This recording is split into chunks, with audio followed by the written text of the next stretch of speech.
Bonjour à tous et bonjour à toutes, bienvenue dans le Grenade Time.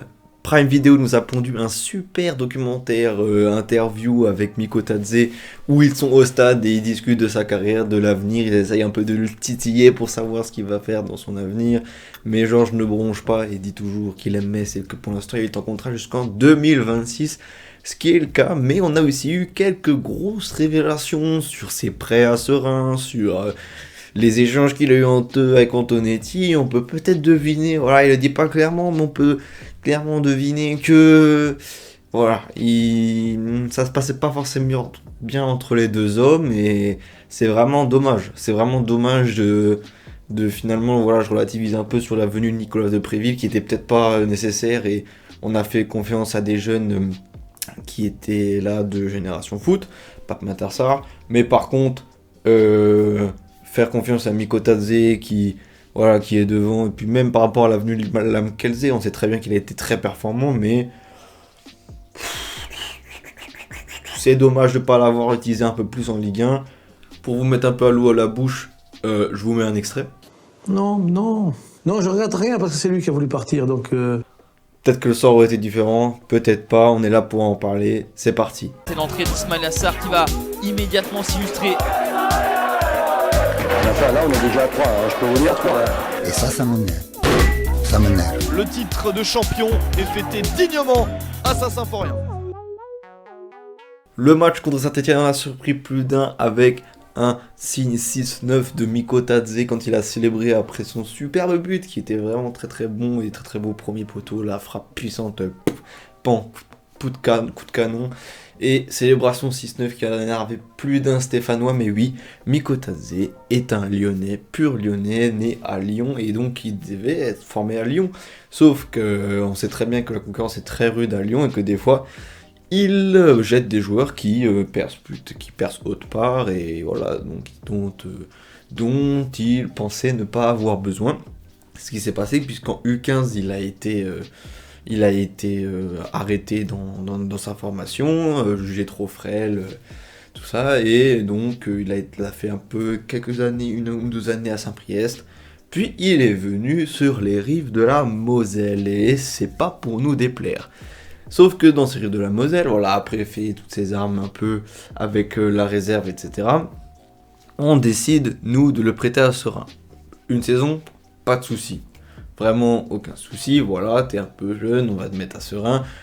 Par contre, à Serein, tu nous fais un peu une saison de dingue, parce qu'en 21 matchs, tu mets 19 buts et tu fais une passe décisive, ce qui est exceptionnel, parce que voilà, il fait monter quand même un peu avec lui, mais aussi avec Ablaye Jallo. On va pas oublier de citer Ablaye Jallo, on va pas oublier de citer Youssef Maziz. Ces 3 joueurs-là et l'équipe de Serein font monter, attention, l'équipe de Serein aussi, on va pas attribuer que le mérite à Miko Tadze et aux joueurs de Metz, mais font monter le club en Jupiler Pro League. Bon, les heures sont un peu plus compliquées maintenant, mais c'est pas l'objet du podcast, mais voilà, donc en une saison, il plante 19 buts, il est meilleur de championnat, il revient à Metz. Ça y est, c'est la bonne, on est en Ligue 1, devant le secteur a l'air un peu libre, hein. On sort d'une saison de dingue, et là, échange avec Antonetti, je vous mets l'extrait. Non, je regrette rien parce que c'est lui qui a voulu partir, donc le 28 août, il a décidé de partir à... Voilà, la concurrence était un peu plus sévère. Donc il a préféré être titulaire à Serein plutôt que de vivre la concurrence à Metz. Donc voilà, après que vous ayez eu l'extrait complet cette fois-ci, vous voyez que, je vous mets un peu sa réponse. C'est à peu près comme ça que ça s'est passé, voilà. Je me disais que j'allais avoir du temps de jeu un petit peu. Où j'ai eu le déclic, c'est au match de Nantes. Quand on était mené 2-0, c'était la 55e comme ça. Et le coach envoie 3 joueurs à l'échauffement. Et moi, il m'a même pas regardé. Et je me suis dit dans ma tête, je vais pas aller taper dans son bureau, à dire j'ai envie de jouer et tout ça. C'est pas ça qui m'a fait peur, c'est juste que j'avais envie de continuer sur ma lancée. C'était pas trop tôt pour vous, la Ligue 1? Pour moi, c'était pas trop tôt. Après, peut-être que pour le coach, Antonetti, et pour le staff, c'était peut-être un peu tôt, mais pour moi, non. voilà, le Mikotadze, je pense que on l'a un peu pris de haut, comme certains entraîneurs peuvent prendre de haut, et que c'est vrai que si on relativise, moi j'ai pas un mauvais avis sur Antonetti. Il a fait pour moi un très bon passage. Très bon passage dans le club qui nous a stabilisé. On n'est pas resté dans la saison, mais voilà, c'est tout, c'est nous. Et pour moi, il a amené une certaine stabilité, donc je le remercie. Mais quand tu nous ramenais là, tous les gars de Ligue 1, là, les Canabiques, les De Préville et tout ça, ça m'a un peu soufflé, tu vois. Donc Mikotadze, pas enfant du club du coup, si vous savez maintenant qu'il est de Lyon, mais on sent quand même qu'il a une certaine attache pour ce club, et finalement on l'envoie en Jupiler Pro League. Et il fait encore 9 buts dans le plus haut niveau belge.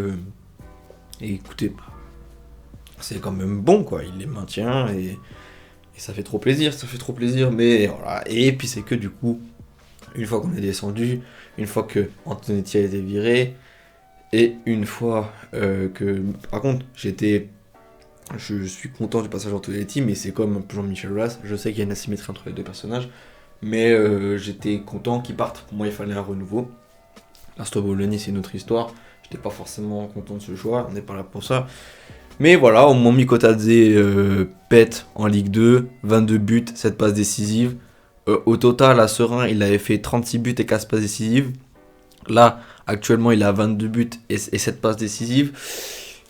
Comment vous dire qu'en une saison, il fait presque le tiers, allez, on va dire surtout au moins le milieu, enfin au moins la moitié, pardon, de ce qu'il a fait à Serein. En Ligue 2, assez exceptionnel, la performance, et ça prouve tout le talent de ce joueur. Qu'en est-il de la suite? Il reste un peu évasif, c'est normal, il est encore sous contrat. J'espère que si on le fait partir, au moins on en tire un gros billet, parce que je pense que voilà, même lui, je pense qu'il veut quand même un peu nous remercier, même si on n'a pas été, enfin même si Antonetti n'a pas été toujours nickel avec lui. Voilà, donc s'il te plaît, reste. Enfin, tout dépend de la montée, pas de montée, pas montée, ça va beaucoup jouer dans sa décision, je suppose. Mais en tout cas, on te gardera toujours une petite place dans nos cœurs quand on te verra jouer dans un très haut niveau, parce qu'on sait que tu as le niveau Ligue 1, même toi tu le dis dans ton interview. Et voilà. J'espère quand même que vous aurez appris quelque chose avec cette petite révélation là d'Antonetti qui me fait pas forcément plaisir. N'hésitez pas à vous abonner, à liker. A plus.